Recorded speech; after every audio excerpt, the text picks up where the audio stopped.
Queridos amigos, sean todos bienvenidos a Mirada Semanal, el podcast de actualidad de Latinoamérica 21.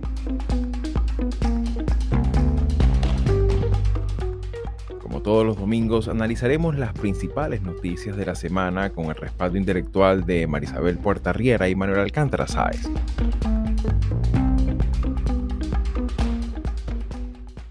Tras 2 décadas de hegemonía política de la izquierda, en Bolivia se ha consolidado un cambio político histórico a través del voto. Más de 6.9 millones de bolivianos el pasado domingo 17 de agosto escogieron un panorama político diferente en el que el movimiento socialismo, partido hegemónico de la izquierda boliviana, encaja su mayor derrota electoral y con ello buena parte de su influencia en el nuevo panorama político que terminará de definirse en segunda vuelta para el mes de octubre.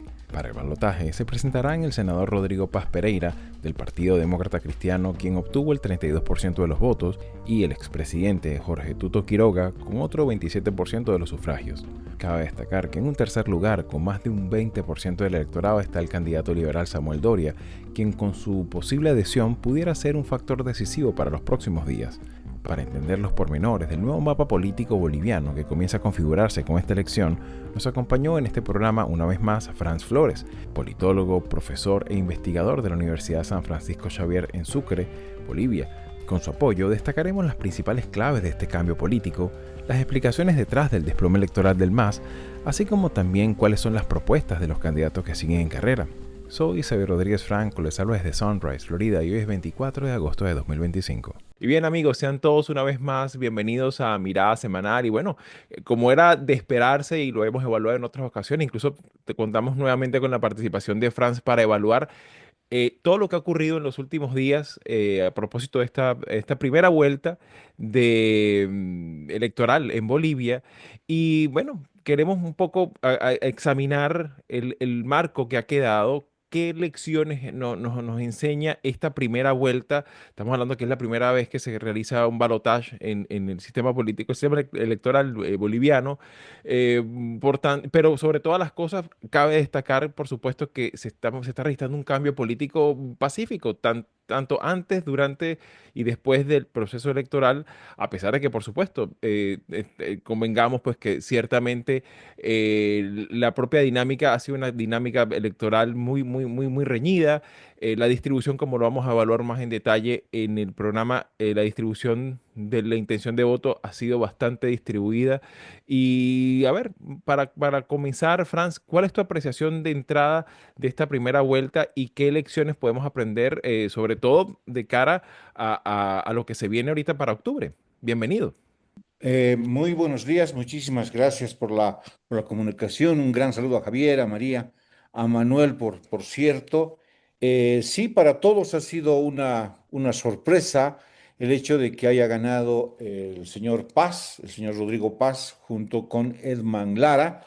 De hecho, ninguna de las encuestas, de las 18 encuestas que se han realizado a lo largo de estos meses, le ha atinado a nada, digamos, ¿no? Porque primero siempre sostuvieron de que el candidato Samuel Doria Medina era el que iba primero, no por mucho margen respecto del segundo, pero andaba primero, ¿no?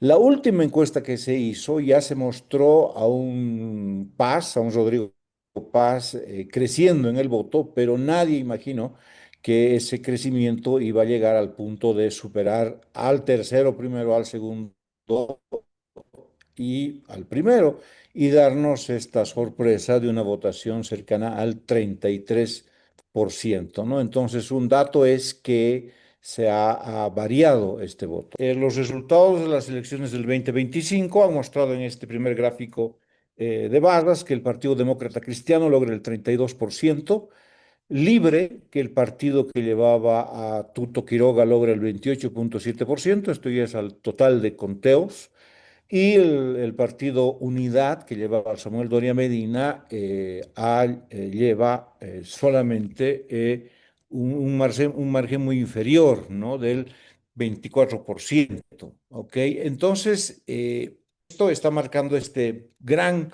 digamos, giro político que después lo podemos discutir hacia dónde es. En mi criterio es hacia el centro político, ¿no? Pero esta es una de las láminas que quería mostrar. Una de las segundas láminas nos muestra en el lado de la izquierda la votación que se dio en el año 2020. Entonces, en departamentos como La Paz, como Oruro, como Potosí, como Chuquisaca, ¿no? Y Cochabamba, el MAS, el 2020 fue fuerte y logró ganar con un margen de votación altísimo, ¿sí?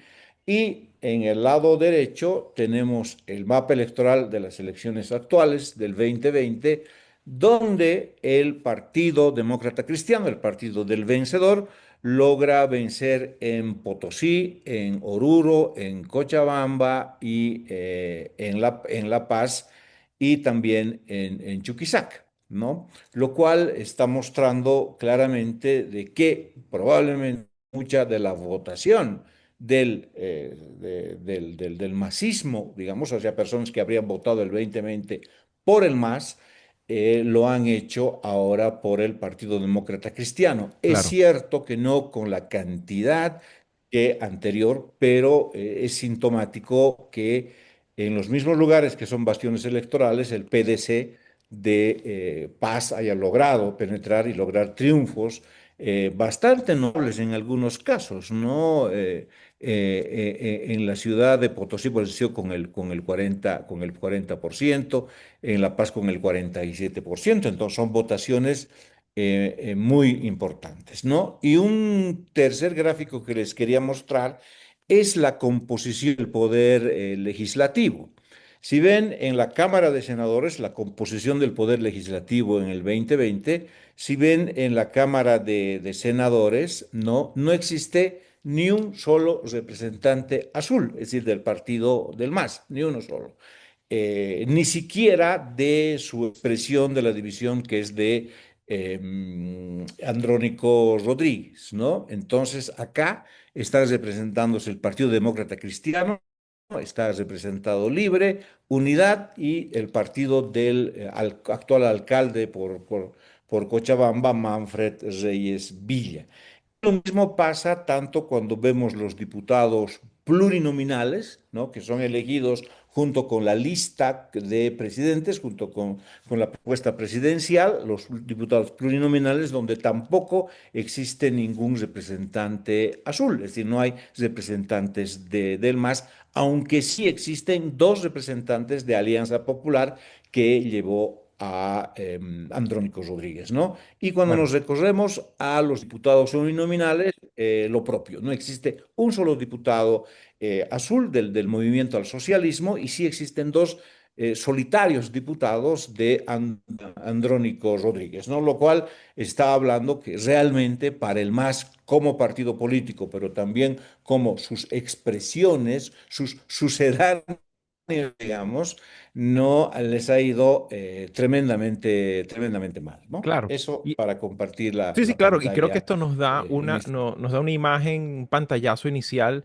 y una visión panorámica de esta primera vuelta, que ciertamente también hay otras cosas que me gustaría para ello también incorporar a Marisabel y Manolo. Particularmente en el caso tuyo, Marisabel, me gustaría también tu apreciación, sobre todo que estamos hablando de un partido que, bueno, lo hemos reseñado aquí en muchas ocasiones en Mirada Semanal. Franz ha pasado en varias ocasiones por acá, hablando también de puertas adentro del movimiento del socialismo, ¿no? O sea, esta guerra civil que se encarnizada y que tenía momentos muy álgidos entre Arce y Evo Morales y esa propensión hacia el germen reelectoralista, ¿no? De Evo. Sí. ¿Hasta qué punto esto se ha manifestado en este escenario, sobre todo considerando que Evo llamó directamente a la no participación, a no votar? No, no, yo quisiera justamente que Franz nos diera su opinión sobre eso, porque yo veo que hay mucha gente ya cerrándole la urna a la izquierda y más específicamente al MAS, ¿no? Ya está listo, ya están acabados, no hay vuelta atrás.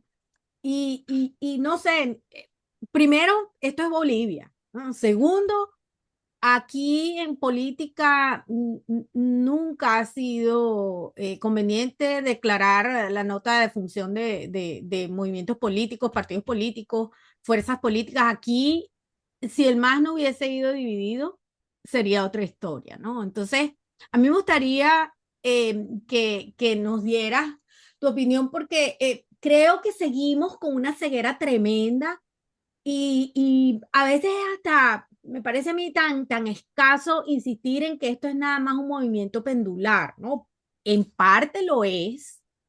Está el incumbency, el deterioro del incumbency, eso también, pero aquí hay otros factores. La economía juega un rol muy importante y el tema de la división interna del partido. Entonces la pregunta quizás sea cómo hace el MAS para recomponerse, porque la derecha tampoco es que esté muy unida, ¿no?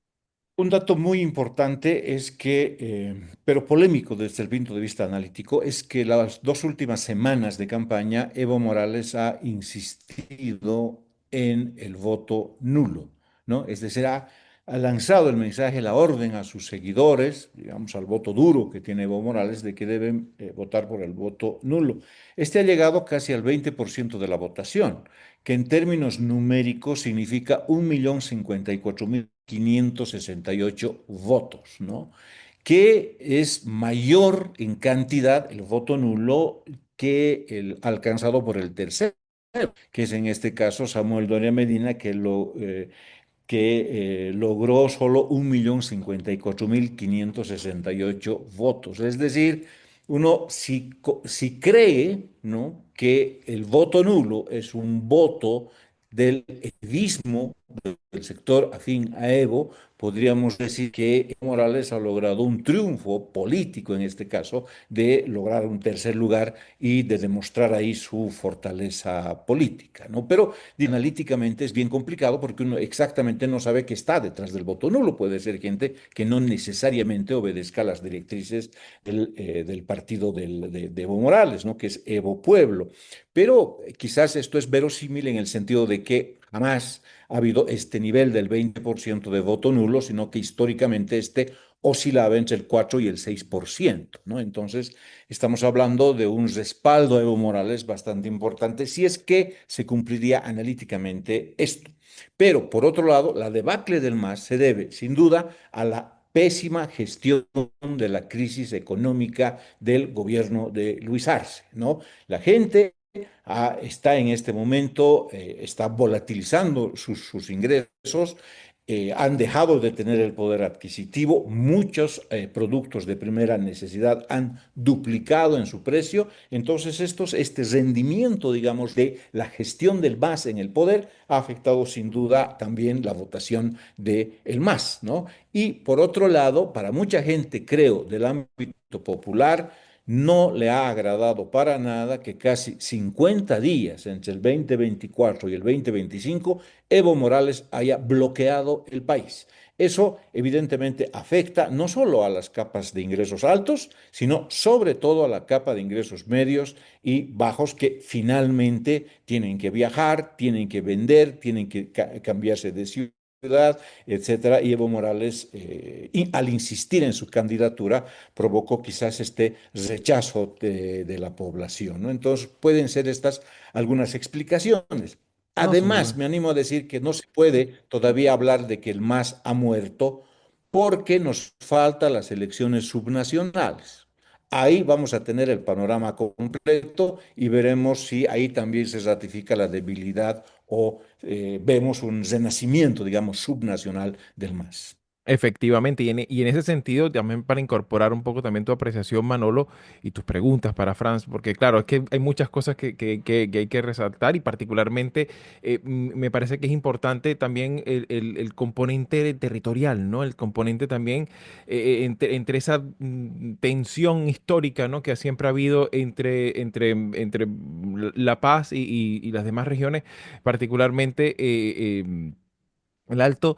Y en ese sentido, pues creo que esto también se explica en esa geografía electoral que nos explicabas. Pero bueno, ¿cómo miras tú también, Manolo, esta elección y en especial visto también eso que comenta Franz? ¿Hasta qué punto esa pugnacía y esa forma también personalista de hacer política al final terminó pasando factura y tragándose al propio más, ¿no?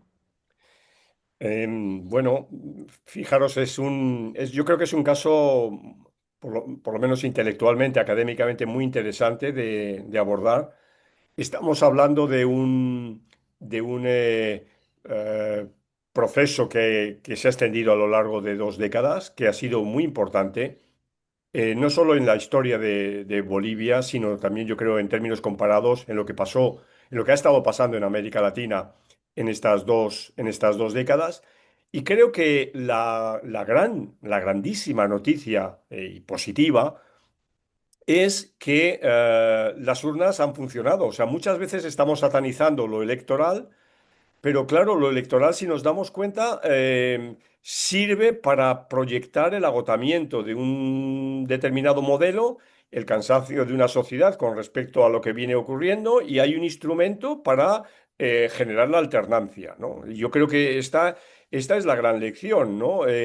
Sí, lo electoral funciona. Claro, esto no está funcionando, evidentemente, en Venezuela, no está funcionando en Nicaragua, y se hace todo lo posible para que haya absolutamente elementos de cerrazón en lo electoral, o también en el caso de El Salvador. Pero sin embargo, la gran lección de Bolivia es que se puede lograr la alternancia. Y se puede lograr la alternancia, y esto ya lo habéis dicho, no me repito más, pero evidentemente, primero porque hay un agotamiento del modelo, y hay un agotamiento del proyecto político. Esto ocurre en cualquier lugar del mundo, ¿no? Es decir, el tiempo pasa factura. En segundo término, por la división, ¿no? El proyecto que lideró estos 20 años, pues se divide en varias familias. En tercer lugar, lo acabas de decir tú, Xavi, también ahora, has subrayado eso, pues el personalismo, ¿no? Lo cual, y coincido con Franz, no agota el modelo evista o sobre todo evista, ¿no? O sea, Evo tiene evidentemente un contingente de gente detrás. O sea, esto como cualquier líder populista, lo ha tenido en la historia de América Latina, en mayor o menor proporción, pero siempre hay un grupo de fieles, además, también que se vincula mucho a la compleja geografía del país, que le siguen, ¿no? Y en ese sentido, claro, el personalismo, bueno, tiene su rédito, pero claro, es un rédito insuficiente, porque claro, no conviene olvidar que en la época dorada del MAS, diríamos los años, sobre todo del año 5 al año 15, bueno, estaba aquella gran bonanza de las materias primas, el Estado podía hacer muchas cosas, y en Bolivia se hizo muchas cosas. Es decir, ahora, yo creo que es de recibo hacer el balance de lo que ha significado para Bolivia ese periodo, pero también, claro, se cometieron muchos errores, gracias precisamente a que todo era, entendedme la expresión, todo era gratis, ¿no? Había esa bonanza y entonces se podían hacer muchas cosas, entre ellas endeudar al país y generar parte de la gran crisis financiera en la que se encuentra ahora mismo el país. Entonces, por concluir, las lecciones son muy claras, ¿no? La democracia, cuando se respetan las reglas del juego, cuando se respeta la libertad del voto y demás, funciona y sirve para cambiar regímenes. Esto es absolutamente evidente, por mucho que veamos otras señales de agotamiento del modelo, pero esto es evidente, y en Bolivia hay que felicitarse porque ha funcionado, y además ha funcionado, entre comillas, en beneficio de un hombre político como es Paz, que es un político profesional, y que viene de una estirpe política y demás. Segundo, los proyectos populistas tienen un elemento débil, que es la excesiva concentración del poder en manos de una persona, en la cara de una persona, y esto pasa factura. Y tercero, esta persona sigue teniendo una posibilidad lejana o no de veto en la política y de presencia en la política. Coincido con Manuel. Es cierto que las urnas han mostrado su fortaleza hoy en el país. Baste mencionar que no hubo una sola denuncia de fraude electoral, cosa que era muy normal, digamos, para las elecciones del 2019.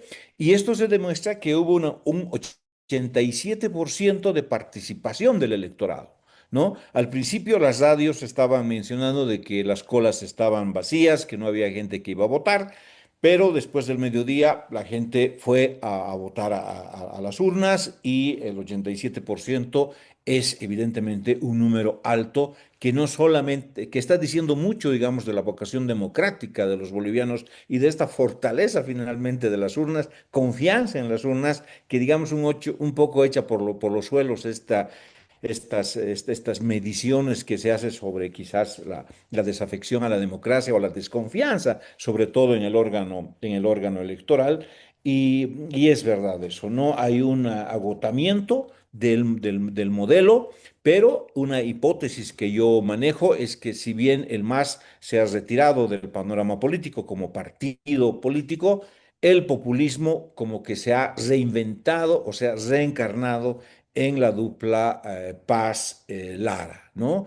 Claramente están manejando el discurso de que hay una élite, están identificando esa élite y ellos se están representando como el pueblo. Esto no es tan claro en Paz, pero sí es muy claro en su candidato vicepresidencial, que se dice que aportó y mucho para el éxito de Rodrigo Paz. Claro, en ese sentido también me gustaría aprovechar también que estamos conversando contigo, Franz. Creo que también aquí hay un elemento importante a destacar y me gustaría a propósito tu apreciación y es con respecto a que si bien es cierto que ha habido pugnacidad, ha habido también momentos en la campaña de mucha tensión, de muchas acusaciones cruzadas propias del folclore electoral, ¿no? Sobre todo considerando que, bueno, tanto Doria, Quiroga como Paz tuvieron una porción del voto importante en la disputa. Sin embargo, a pesar de todo esto, pues vemos que hubo, o sea, los resultados y el comportamiento, sobre todo electoral y de la propia ciudadanía, después de conocerse los resultados, nos confirman también cierta maduración política, ¿no? Con respecto a la aceptación, por un lado, cómo encajaron el resultado los que perdieron y cómo asumen también la responsabilidad entre lo que cabe los que pasan a segunda vuelta. Me gustaría un comentario sobre eso a propósito también de que, bueno, muchas veces uno escucha, pues sobre todo en los medios de comunicación, tanto por derecha como por izquierda, ¿no? Siempre uno escucha que, bueno, la izquierda no suelta el poder por votos, o muchas veces también uno escucha en Sudamérica que bueno, si entra la derecha no va a soltar el poder, ¿no? Y creo que esto echa por tierra también ese aura de envilecimiento, ¿no? Que se cernía sobre todo con la figura también de Evo Morales en la escena política, ¿no? Oye, perdonad, antes de que conteste Franz, quiero meter una pregunta para que te dé tiempo a contestarla, Franz, porque si no se nos va el tiempo. Eh, Paz ha dicho que quiere entrar en un proceso constituyente. ¿Qué puedes comentar a propósito de eso? Ok, a ver, como toda elección que tú llamabas el folclore electoral, ha habido una pugna muy dura que ha llegado a la guerra sucia entre los dos que se creían primeros en estas elecciones, lo que decían las encuestas, ¿no?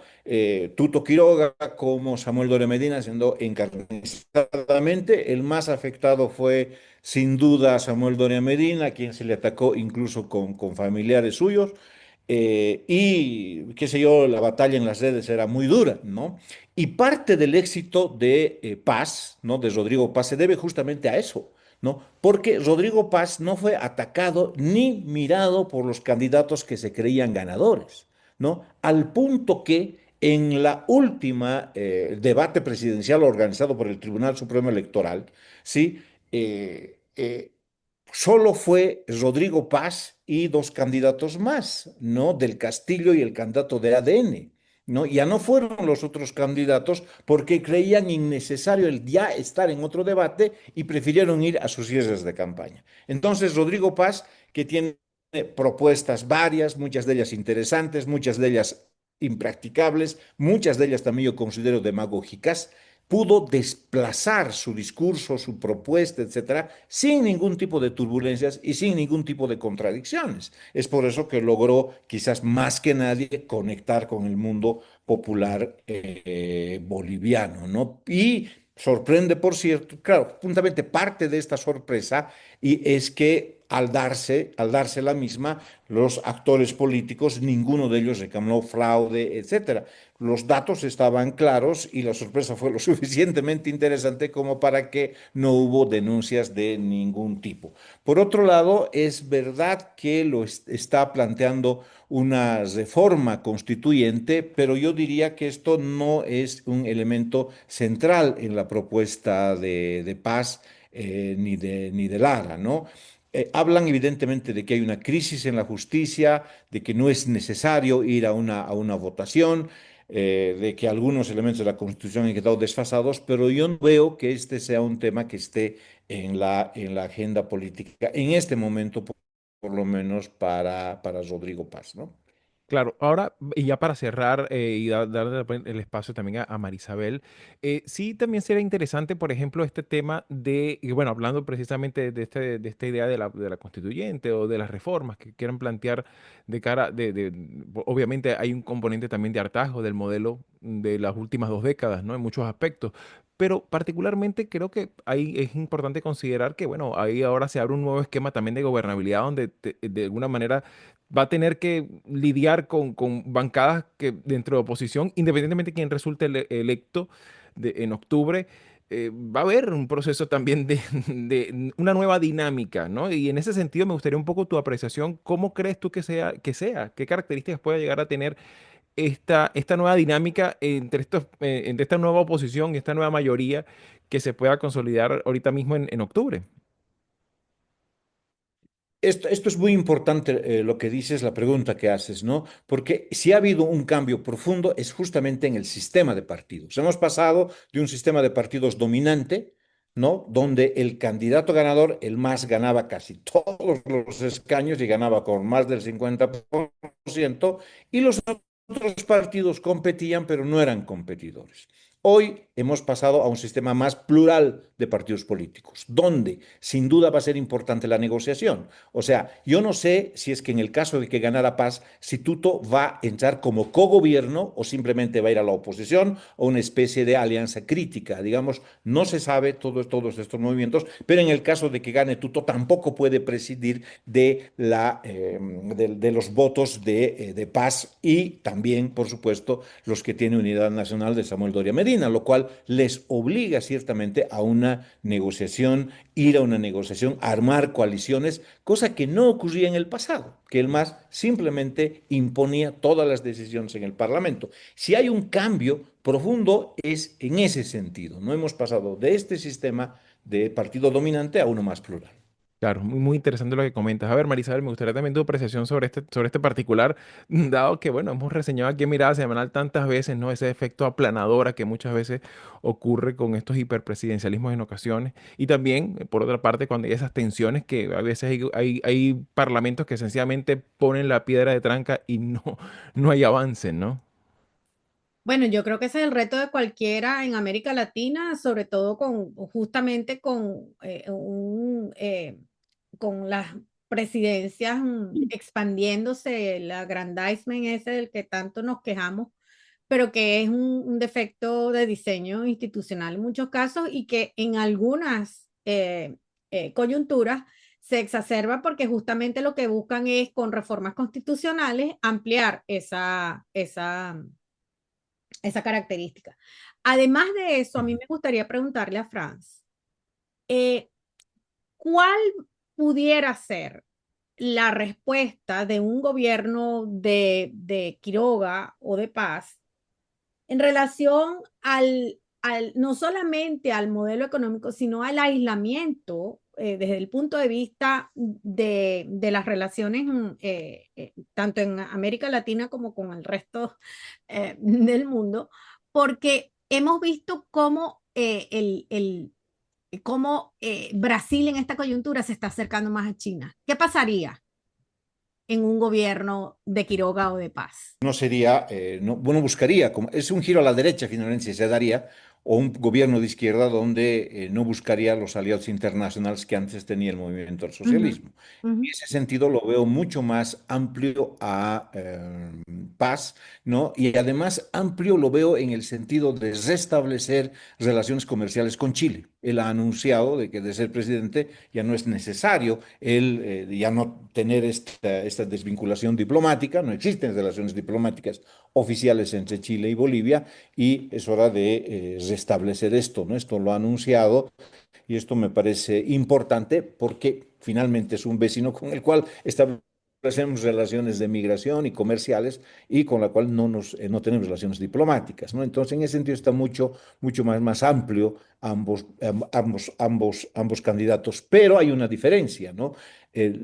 Paz ha hablado de que no va a negociar ni con el FMI ni del Banco Mundial para solucionar el tema de la crisis de dólares, ¿no? Y esto lo ha dicho abiertamente Quiroga, de que sí lo va a hacer desde Mm. un primer día. Ahí, Digamos que ahí también se marcan ciertas diferencias ideológicas en el plano internacional. así es. Bueno, Franz, nos ha echado un poquito el tiempo encima. Muchísimas gracias por tu participación. Pues estaremos pendientes para lo que venga en Bolivia en los próximos meses. Así que bueno, muy probablemente vamos a pasar por aquí una vez más en Mirada Semana. Muchísimas gracias por estar con nosotros. Muchísimas Hasta la gracias. próxima. Muchísimas Hasta gracias a pronto. ustedes, pues. Buenos días. Gracias, Gracias. Fran. Si llegaste hasta aquí y te interesan estos temas, puedes ayudarnos a seguir haciendo estos vídeos dándole like, compartiendo, comentando y suscribiéndote al canal de YouTube de Latinoamérica 21. Puedes acceder también a todos nuestros episodios entrando en nuestra página web latinoamerica21.com/podcast y en las principales plataformas de audio. Subimos videos nuevos todas las semanas, así que nos veremos en Mirada Semanal muy pronto.